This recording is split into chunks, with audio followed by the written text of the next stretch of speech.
Welcome to the commentary booth, where we watch and you guessed it, commentate on the week that was in movies and TV. I'm your host and play-by-play commentator Jamie Apps, and each week I'm joined by a rotating cast of colour commentators to help you find your next viewing treat. This week I'm joined by a freelance social commentator who lists their favourite movie as American Psycho and favourite TV show as Peaky Blinders. Welcome back to the show, Blake Robinson, in his brand new Hello, Movie World shirt. Jamie Apps. Hey, I got a Movie World shirt on, yeah. Isn't that cool? That's... I was just about to say, it might be nearing time to change favourite TV show to Yellowstone. It's been building for a while, and season 5 has come out this week. And geez, it's been building the last few seasons to be very similar to Peaky Blinders, and I think this season 5 is just parallel to Peaky's. Yellowstone and Peaky Blinders, just the latest. Just violence and corruption and politics. It's just, John Dutton has so many similarities to Tommy Shelby. It's uncanny. Interesting. Have you watched any That's of the all I'll say on that. This isn't spin-offs? Nah, I haven't got around to it because it's the 1882, I think. But it's on Paramount. I haven't got Paramount. Okay, yeah. There's another show by the same creators on Paramount now as well with Harrison Ford. No, there's like a gangster one. Oh, because there's another one coming. So I think it's 1882. Excuse the wrong date. There, so that was like the original, like Dutton family. Yep. The original spin-off. Then they're doing another one, which is a couple or a few generations after that, which is like a generation or two before Yellowstone. So that's another sequel that's coming up, and they got Harrison Ford playing like the main role. Okay. I think Harrison Ford. Yeah, so that's the next one coming out. So what's the one? Tulsa King is this What one? spin-off one. Oh, yeah. Is that by Taylor Sheridan too, is it? He's the creator. Yeah, and it's a new story with Sylvester Stallone playing an Italian mobster in Tulsa, Oklahoma. Oh, no, yeah. Oh, right. Yeah, I've seen it previously. I didn't realise that was Taylor Sheridan. Yeah, apparently the first episode. episode Yeah, that looks pretty cool, eh? So might have to check that one out. Yeah, definitely. That looks pretty cool. Yeah. There you go. Yeah, well, that's motivational watching then. Yes. I'm not normally fond of Sylvester. Yeah, no, I think he could do pretty well in that role. He's like seems pretty mum and dad's version of The Rock. Oh, yeah. Boomer Rock. He's like the baby boomer Rock. Oh boy, I'm not sure that's what he wants to be known as, but okay. I wouldn't even be surprised if someone's like said that to me before. So on to this week's sort of topics. We're looking at 2 new movies. First up, diving into All Quiet on the Western Front on Netflix, and then we'll jump over to Prime Video to check out their latest exclusive, My Policeman. First up, All Quiet on the Western Front, the 2022 German film based on the 1929 novel of the same name. Mm-hmm. It's set in the closing days of World War I and follows the German soldier Paul Baumer after he enlists in the German army with his friends and then is immediately thrown into the deep end on the front lines and sort of confronted by the harsh realities of war. Basically, harshest realities. Immediately shatters this like false image of war that he had of, I'll go off, I'll do a little stint, and I'll come back a national hero. And nope, that's not what happens at all. A better German boy for it. Yeah. This actually crossed my mind. Like they had this mindset back then, like of war and like I think we got a different perception of it these days just because of movies and TV. And like with films like this, like we can see exactly what it was like, and like had they known back then, like it's just hard to put yourself in their shoes and like think what they thought of war back then without actually like knowing. Yeah, I think because they probably only saw like the state-sponsored propaganda of like, yeah, we need you, go and be a hero. We're not. They never saw like we get today with 24/7 news coverage of what it's like on the front lines at all times and then you get movies like this, and you're like, oh, geez, I never want to go to war. But I guess there still are people, like, we still have armies. Yeah, well, you can't compare, like, because these days it's people they're signing up, whereas back then the governments obviously needed people and it was compulsory, and they just didn't want to make it out to be this terrible bad thing, this terrible bad brute. Actually, so I've actually read the book. Oh, okay. How do you think it compared? Yeah, the book is vile, like brutal. It's like very, very vivid. Like it's horrifying. It's a horrifying book. Well, there's a horrifying movie. Yeah. Oh, yeah. It's very, very graphic, very vivid. But yeah, they're similar, very similar. Obviously, with all film adaptations of books, a lot gets lost, and I won't sit here and be that nuffy that says, "Oh, the book's better." But yeah, the film is brilliant. Yeah, and it follows the book nicely. I thought it did an incredible job of like showing what that whole period, especially World War One, the trench warfare was like, where it's just gross and uncomfortable, and you never know where the enemy's coming from, or like just scary stuff. I like this. We're starting to get more and more World War One movies, aren't we? Mm-hmm. I think we went through a little renaissance there for a bit of just World War Two and Nazi films, and everyone was loving that. But yeah, I'm just feeling like we're starting to get some World War One films now, which is brilliant.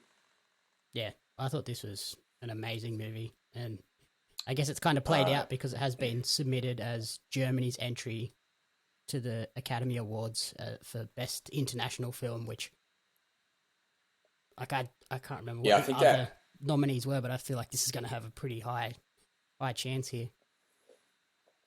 Yeah, we won't forget to mention that it is in German and it is dubbed English, which is actually not even noticeable. I thought the dubbing was really, really well done. But then again, it's like a war film, so there isn't a lot of like human to human like conversation and mouth reading opportunities, I guess. But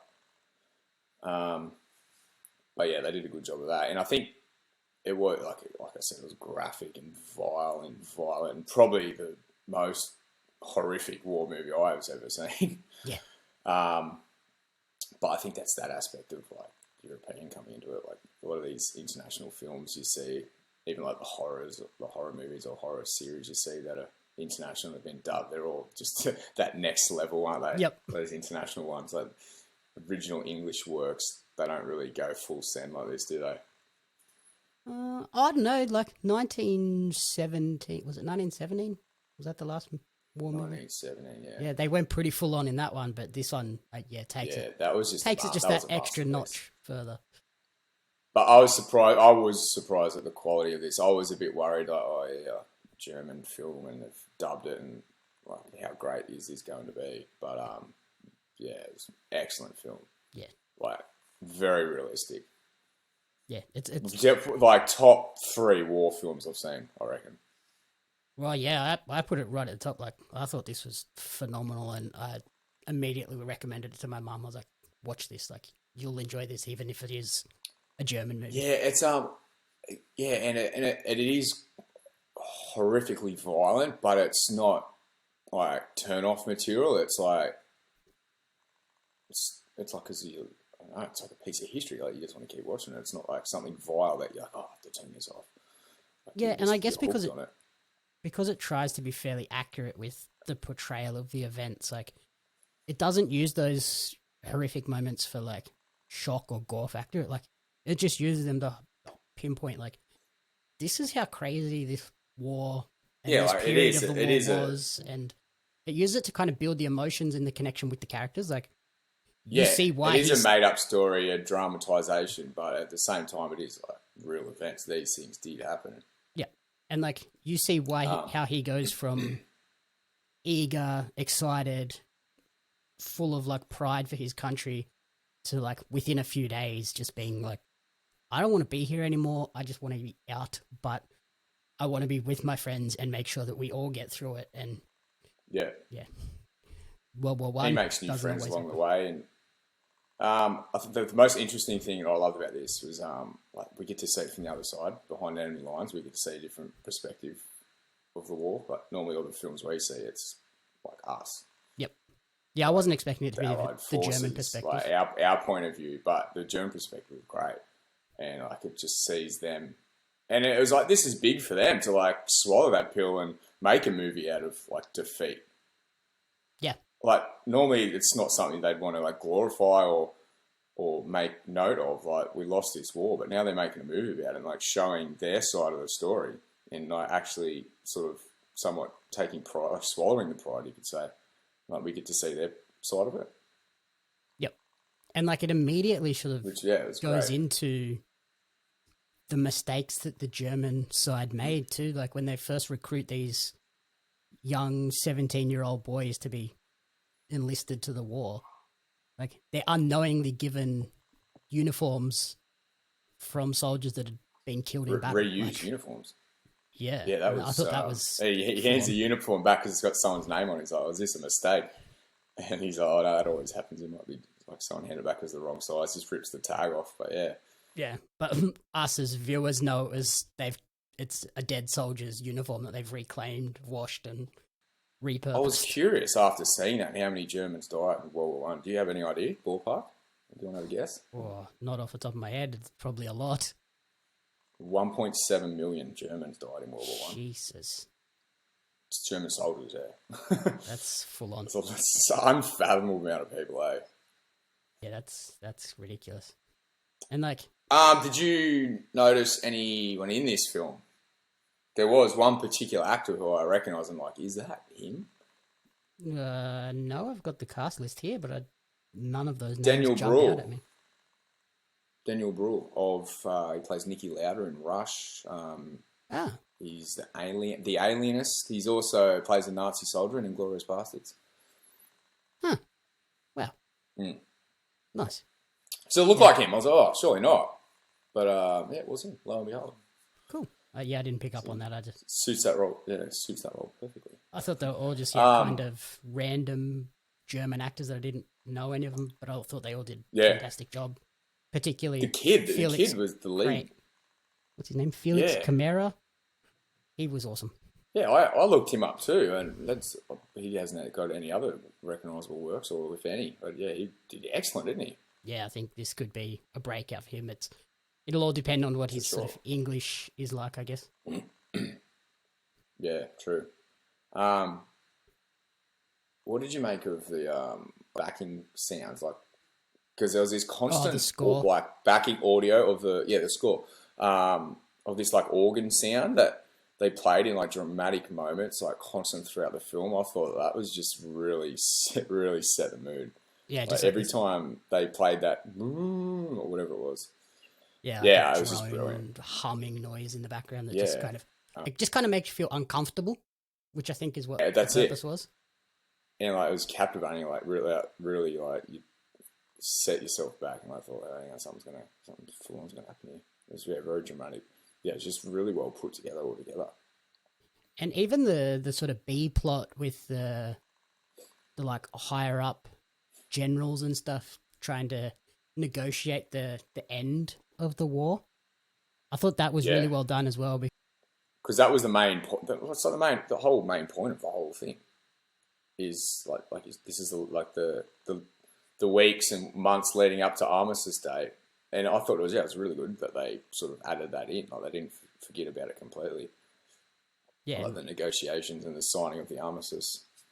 And yeah, like I said, it highlighted, hey, if we just said yes sooner and agreed to end the war, all of these people may not have died. But then, like, in the last 15 minutes, they send out this one last hurrah battle. Oh, I was just about to say, so what many did you people think? died in. What did you think of that? That was just the dumbest thing I've ever seen. Like, what are I was trying to find information if that was real, like if that happened. Oh yeah, I'm not sure. I was as gutless as a kid, hey. Yeah, then like as soon as the clock reaches 11, the 11th hour of the 11th day of the 11th month, everyone just stops. Everyone's in the trenches together. Yep. I'm like, are you kidding me? Like none of the Germans wanted to fight. I thought that was the such a cool Kaiser- way to end it. Yeah, it was sick. It was very dramatic. Yeah, I love the ending. I thought it was very. There's nothing in this that. Yeah, nothing in this film was tasteless or like tacky or poorly done. Like everything was just brilliant and unpredictable too. Yeah, like we didn't get the big heroic ending of he made it out happy. There's probably maybe 4 to half a dozen like moments or scenes in the film that I did remember from the book and like, oh, this is that happening. But other than that, there was a lot of like you just not knowing what's going to happen. Yep, I imagine. So the moments that stood out to me from watching the movie, I imagine these are the same ones that you remember from the book, where the discovery of the 60 missing recruits in the warehouse after the gas attack. Yep, that was in the book.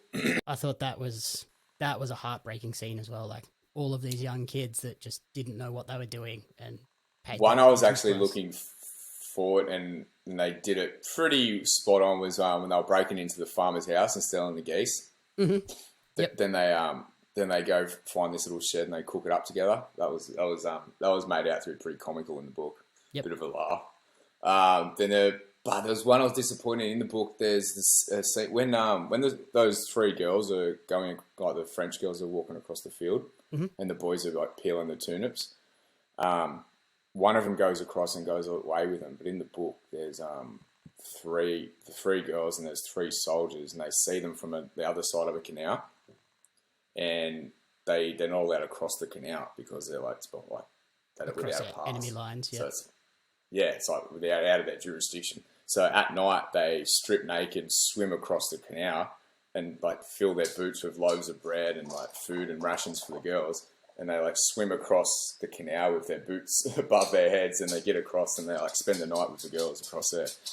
So I was like really looking forward to seeing that in the film, but yeah, they did that a bit differently. But I suppose I guess they just reworked it. At the end of the day, it's a war film, not romance. And I guess they just kind of did that to try and speed up that process, so it could all be done in one quick moment rather than over the course of 12 hours or something. It was already. It was a 2.5 hour film as it was. Like you could easily make 4 hour film. Yeah, started following books by the book. Another scene that was very horrific in the movie when the tanks were rolling over the trenches. Yeah, when the tanks arrive and then the flamethrower guys like, oof. Yeah, the flamethrower. Come here. Oh. Yeah, like I thought that was a crazy. I imagine that would have been terrifying if they'd never, from the looks of it, they didn't even realize tanks were a thing. The way they portrayed the tanks, it was kind of like they had no idea that tanks were even an option in war, and they were just like, oh crap, what are those things? Yeah, well, that's something I would have picked from the Germans to have the tanks. It just feels like everything we thought about the Germans in war was the script was completely flipped in World War One. It's like they were just so far behind the 8 ball. Yeah, they were so unprepared for what was coming. So unprepared, and just by the time World War II rolled around, they completely... Yeah, they're like, stuff this, let's not do that again. Right. Yeah, it's... Germany was very victimised, weren't they? Well, I know it was a German film, and that's probably They probably did lean towards it a bit to show that they were sort of the victims in the war. Yeah, they didn't show them being the aggressors to begin. It was the very end. Yeah. But facts are facts, and that's history. They were terribly, terribly manhandled in World War One. Mm-hmm. Like they were just so underprepared, undermanned, under everything. Another scene that stood out to me was the moment shortly after the tanks when Balmer ends up in the like crater from a bomb with a French soldier, and they basically get into hand-to-hand combat and ultimately stabs the French soldier. I thought that was really violent, really visceral and sad. This was one I was actually going to mention, that this played out in the book very long and fairly accurate to what the movie adaptation was. Yeah, it was very vivid, very chilling and haunting to read about from memory. And I think just the way they portray it, where like he's in that life or death fight moment, He stabs the guy multiple times. And then when he's laying there and sort of has a moment to think, he's like, I just killed someone. And sort of starts to feel bad about it and tries to help the guy, but he stabbed him like 20 times already, so there's no hope. In the book, he lays there next to him while he's dying from sun up to sundown, then sun up again, and he's just got all these thoughts going through his head, and he's like watching him die, and he still hasn't died yet, and he's saying, like, if he still had his revolver with him, he would have shot him, but he's not going to stab him again. Then just like lack of like food and water, his mind's wandering, and he ends up going and getting his like wallet and paybook out of the guy he just stabbed, so he can get his address and write it down, and so he can write and send money to his wife and like family and say, hey, and like it's like almost taking on this burden for the rest of his life. Like that man is now his responsibility and that man's family. Mm-hmm. Like his mind was just wandering. Yeah, it was very chilling to read about. That was another one of those moments where you're like, I actually feel bad for this kid that went in just wanting to be a hero and is now sort of has all these things that he's going to live with. Yeah, well, that's like the scene at the end too, in the trenches when he's standing face to face with the Frenchman after they just got into that bunker together, and they were just, I think it looks like they were just about to call truce and like say, hey, what the hell are we doing? Like, we both don't want to be here. Like, what are we going to do this for? Then old mate comes from behind and stabs him. Comes from the shadows and takes him out. Yeah, you can see on the face of both of them like that they were like both had the same thought process. Like they were about to call truce on it. Especially because I think they realised how close it was. Yeah, that happened like literally a minute before 11 a.m. Yeah, and that's what I meant. It was like a great way to end the film. It's like this is a heartbreaking ending to the film. Yeah, like just tragically, like he's gonna survive. He's gonna be the only one of his mates that makes it through. Nope. 10 seconds before the bell. Old mate from the shadows with the buzzer beater. Not the buzzer beater. Then he got to his feet and he managed to crawl himself out of the bunker and got to see the end of the war. So that was a nice touch. But yeah, just brilliant film right the way through, and just cannot fault it. Yeah, I highly recommend this one. Like I tweeted out after I watched it, was like one of my favourite movies. It wasn't a phone scroller at all, and like you get your phone out for 1 second, you're gonna miss heaps.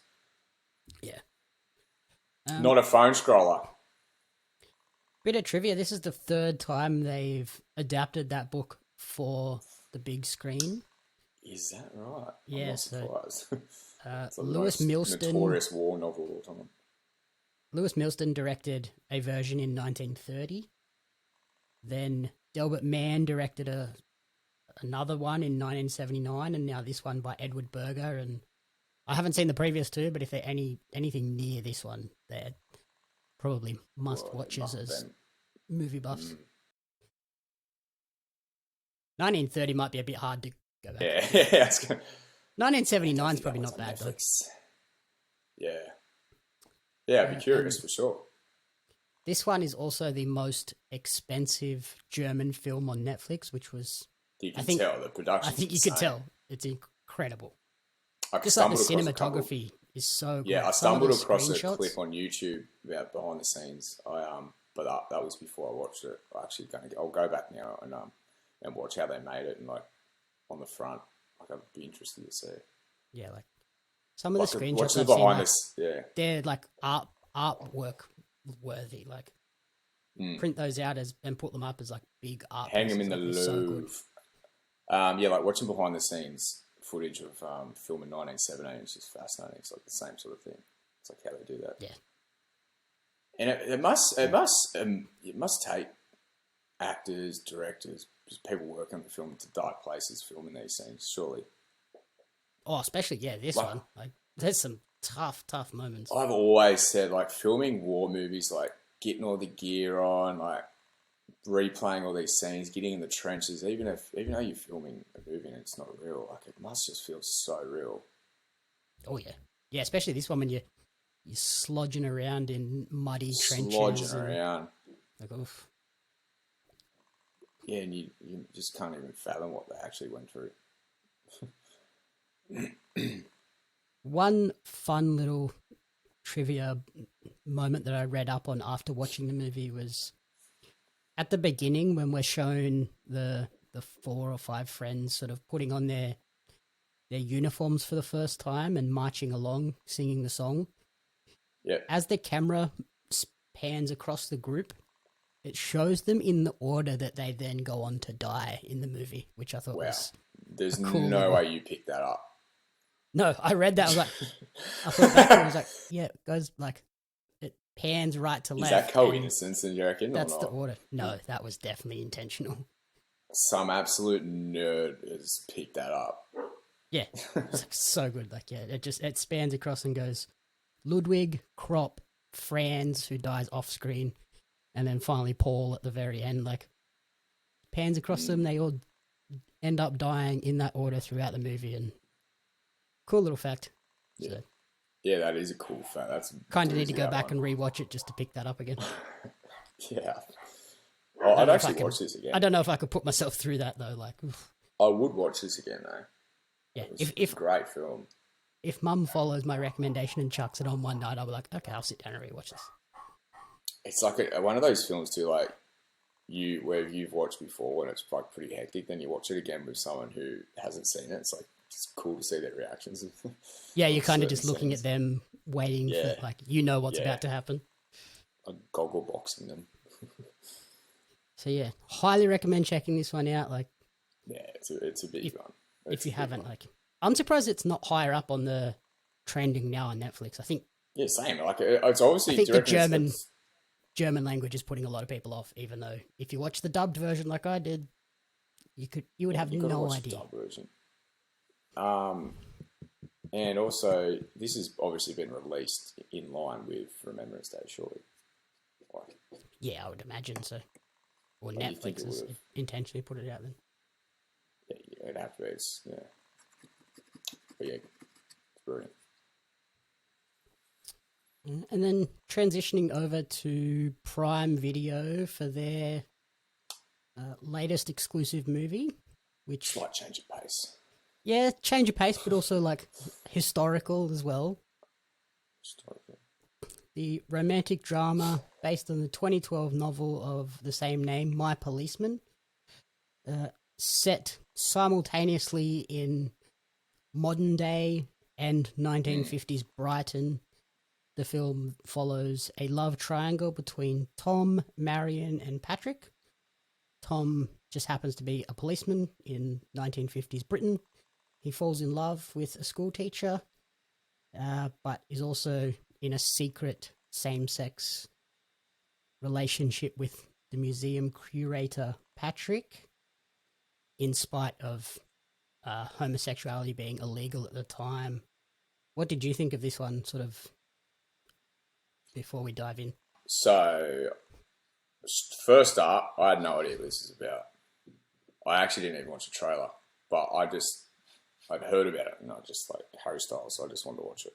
I had no idea what this is about, and I was rudely shocked. Let's just say that. In terms of the storyline, you weren't expecting...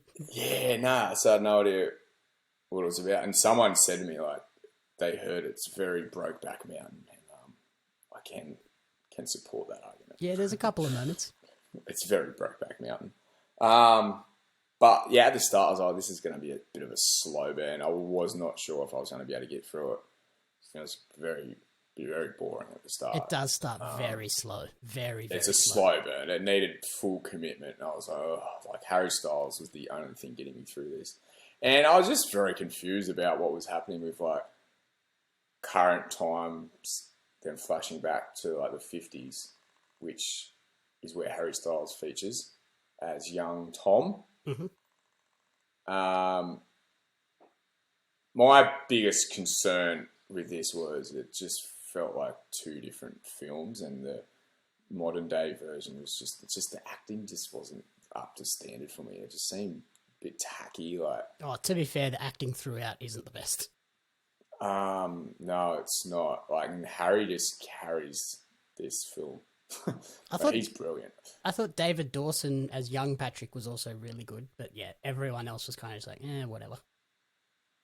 Yeah, true, that was. But yeah, like the storyline was great.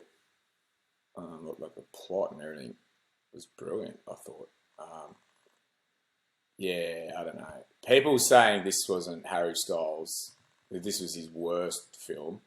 I don't think it was his worst performance. You could make a case for him being his best performance. Like, he, hats off to him for this one. And once you watch it, you'll know why. Like huge career risks were taken in this film, I think. Oh yeah, 100%. A full commitment to, and he nailed it.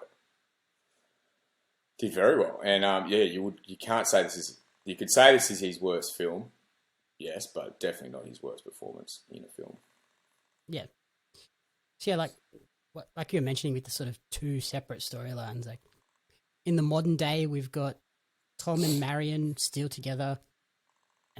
Turns out Patrick has had a severe stroke and needs 24/7 care. So Marion gets him to come and live with them, which then stirs up all of this sort of buried trauma that these three have with each other. And we sort of go to find out what's causing this tension in modern day by going back to the 50s and finding out the whole story with this group of friends, I guess. So it took me a long time to realise actually what was going on. Like, it wasn't clear. For a long time in this film, what was happening. Yeah, like you kind of just think they're friends and there's a falling out. Almost got 3/4 of the way through, and I'm like, God damn, I wish I knew this like an hour ago. Mm-hmm. I almost wanted to go back and watch it, and so I can appreciate what was happening at the start. Like, I got Tom and Patrick, current day Tom and Patrick, mixed right up. I thought for majority of the film, the guy in the wheelchair who had the stroke was actually the Harry Styles character, Tom. Okay, yep.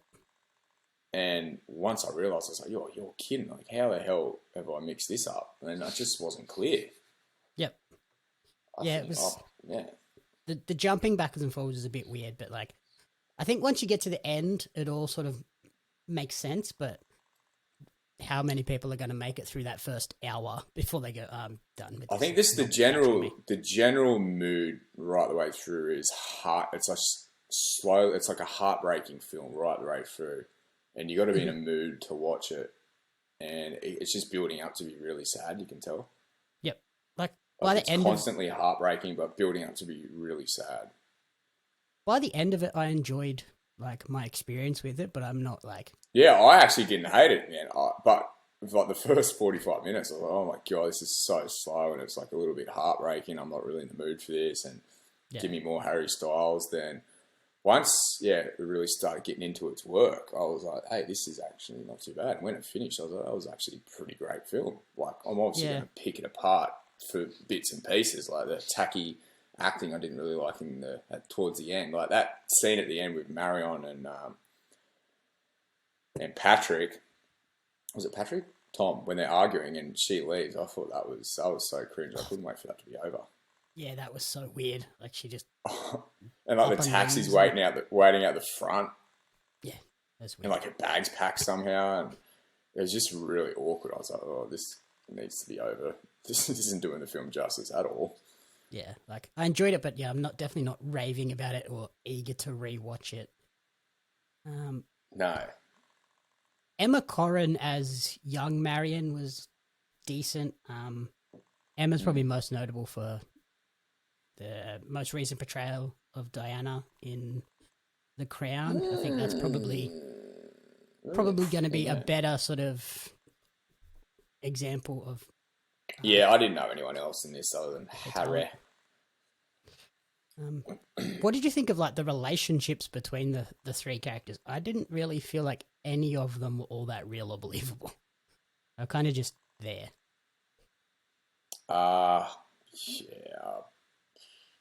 You wouldn't. I don't know. Like, it is a love triangle by letter of the law, but there wasn't. It was all a bit fake, wasn't it? Yeah, like there's no real connections. I think if anything, you could make a case for Patrick, the museum curator, his love for Tom, Harry Styles. That was probably the only real true connection. Yeah, like Marion wasn't really even that connected to Tom, was she? No, like I didn't feel like a romantic thing between Tom and Marion. It kind of just felt like No, not at all. it was a partnership out of convenience for Tom. Well, that's a lot of like relationships back then, wasn't it? You meet Yeah, I someone who guess. you have somewhat of a connection with, and you say, "Let's just do this. We've found found a suitable match, and let's just do it." Yeah, Was not always a connection there. Like marriage, I don't think marriage back then is what it's like today. Like you sort of do it because you had to back then and by principle. Where these days you find someone you love and you have actual connection with. especially when he mentions like people don't get promoted in the police force if they're single. I was like, so you're basically just marrying her for like And goes professional. around porking other reasons. dudes on the side, which is a no-no by the coppers. Yeah, but then like the relationship between Tom and Patrick was definitely just like lustful, like it wasn't a loving relationship. But then Yeah, when you think about it like that, on it's a the very other weird side, there is love film. there. It was weird. It was It's a just, very weird film. and like you mentioned, like the no of the homosexuality and being illegal at the time. I don't think that was very well conveyed in the movie either. Like we have that It was sort of a bit brutal, wasn't it? one Was that- moment of like the police bashing the gay man in the alleyway, but it really just glosses over that real quick. Like they give him a couple of kickings, but Yeah, but he goes to like a gay bar to pick up. Like, why don't the cops? If it's so bad, why don't the cops know about this gay bar that he just walks into? yeah, like it was just Yeah, like I can see what the goal of it was like to highlight like just how crazy this whole situation was for everyone involved, but yeah, it just doesn't On do a very good surface job of level- fleshing it all out. I just think it's got a very niche targeted audience. Like on a surface level, it was like a good film. It was pretty wholesome, a little bit heartbreaking, like I said, but on the other side, like it's pretty wild. And like, this isn't like a grandparents film. Like you'd think this would be like a grandparents target audience, like the way it was sort of the times it was set, costume design, like in some ways the plot. Yeah, and everything points towards Sunday Arvo, Saturday night SBS.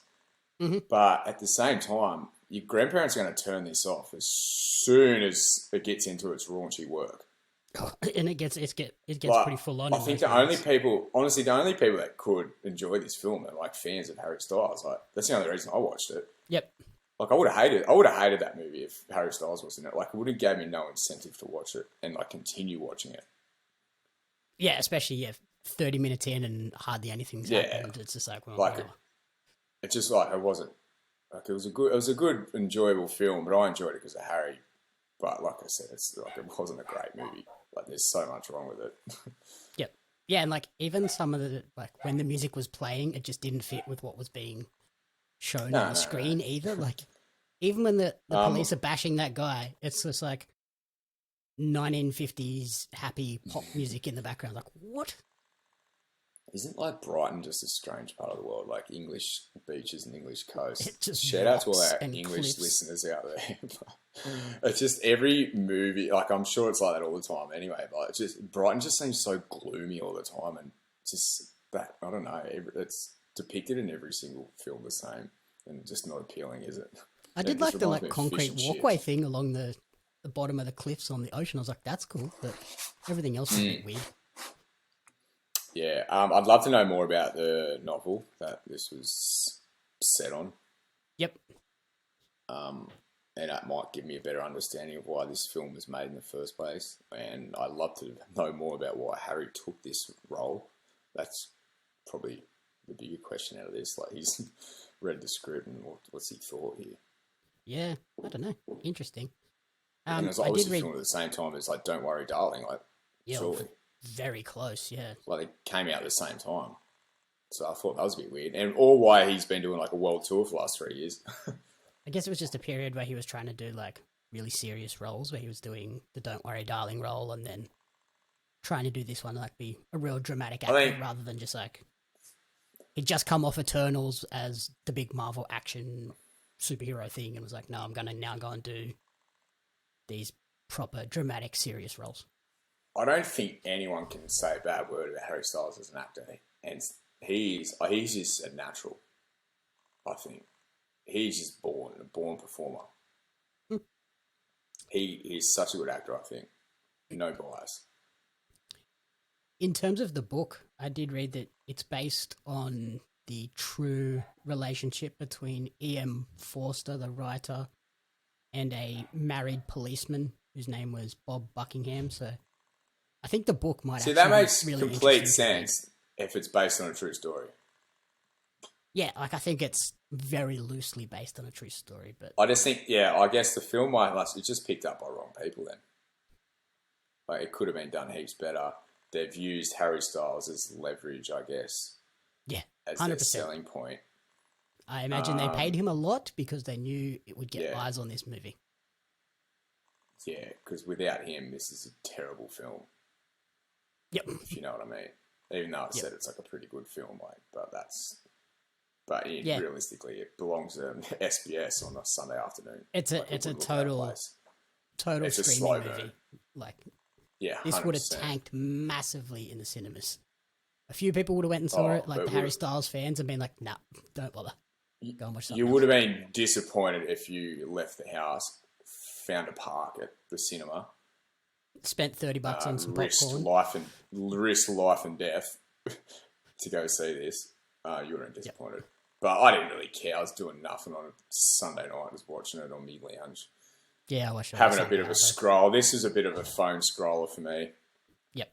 Yeah, I just sat there on the Sunday Arvo and just chilled out. I'm not mad. I'm certainly not mad I've seen it. It was different from other movies I would normally watch. It was good to see Harry immerse himself into such a role. Couldn't love him anymore. But wouldn't recommend it to anyone. Nah. Just do something else. Take your dog for a walk or something. I don't know. Yeah, watch All Quiet on the Western Front first. If you need something to fall asleep to, chuck this one on. Yeah. I'm glad so it's free as well. Yeah.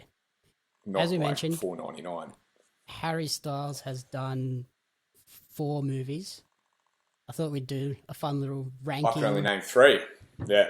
Ranking the Harry Styles movies. So his debut was in Dunkirk. Then he did Eternals. And then this year he's been in Don't Worry Darling and My Policeman. Out of those 4, which one would you put at the top? As far as films go, I speak highly of Don't Worry Darling as a movie. I'm looking forward to watching it again. I can't wait to watch it again. I think that's a movie I'll watch 2, 3, 4 times. It's just a really good psychological thriller. And he was brilliant in it, but I think he was outshone by Florence Pugh's performance. 100%. Yep. Which is saying something because Harry was brilliant in it, but Florence was just unbelievable, as she always is. As far as movies go, I think Don't Worry Darling. As far as performances go, I honestly think My Policeman is his best performance. Okay. Yeah, so I've got on my list... And Dunkirk, he just didn't feature enough in Dunkirk, I don't think. Yeah, as an overall movie, I've got Dunkirk at the top. Yeah, right. And then I had Don't Worry Darling, but that was pretty much purely on the back of Florence Pugh's incredible performance. Then I put My Policeman... and then I put Eternals. Like, Harry only has a cameo in that movie, but that movie is terrible. Like, we just kind of ripped into My Policeman quite a bit, and this one is like Eternals, way worse. Terrible movie. Right. The worst Marvel movie of all time. Really? Yeah, it's bad. Don't ever bother. They're all bad if you ask me. Fair. If you think the good ones are bad, and then you'd watch that, you'd be like, oh, Jesus. Even Harry maybe I'll like it. Maybe this is the thing. Maybe I'll like it. Maybe I should watch it. Maybe I'll actually like it. No, Harry can't even save that one. Yeah, just touching on Dunkirk quickly. The reason I don't really give Dunkirk credit, I think just 1917 blew Dunkirk out of the water for some reason. But I need to go back and watch Dunkirk, I think. Yeah. I haven't seen it in a long time. I think 1917 did did a similar story to Dunkirk, but better. Because they were a similar vibe and came out at similar times. And yeah, I think 1917 is just friggin'. He's one for it. 1917 or All Quiet on the Western Front. Ooh, that's hard. They're both exceptional. I reckon they've got to be on par. Like, I think just 1917 purely because of like the cinematography. Yeah, the concept of the one-shot 100%. movie. Yeah, that's what gets over the line for me, for sure. All Quiet on the Western Front. Taking nothing away from All Quiet on the Western Front. Oh, freaking unbelievable. Yeah. So yeah, I think we're pretty Keep unanimous World on War our... One movies coming. Yeah. Pretty unanimous on our top recommendation this week. All Quiet on the Western Front, sure. firing away. Yeah, and don't waste your time with My Policeman. Yeah, that's definitely a... If I've got nothing else to watch, a rainy, sad day, I'll chuck My Policeman on, but... It's not even worthy of Saturday status. It's like a Sunday Arvo. Sunday Arvo, I might fall asleep status. You don't want to waste a valuable Saturday night in on the lounge putting a movie on to watch that. Yeah, good. I think that sums it up pretty well. Alrighty, thank you everyone for listening to the commentary booth. If you enjoyed the show, please remember to rate, review, and subscribe on podcast services and on YouTube. You can get the show early also over on Patreon at patreon.com/JamieAppsMedia. You can follow me on social media at JamieAppsMedia and at Pario Magazine. And you can follow Blake on Twitter at Captain Crumbs with a Z. The Commentary Booth is a fan-funded production of Jamie Apps Media. You can support the podcast alongside our magazine, Pario Magazine, on Patreon at patreon.com/Jamie Apps Media. The following people supported at the publisher level or higher, and you cannot fathom how incredibly appreciative we are for their support.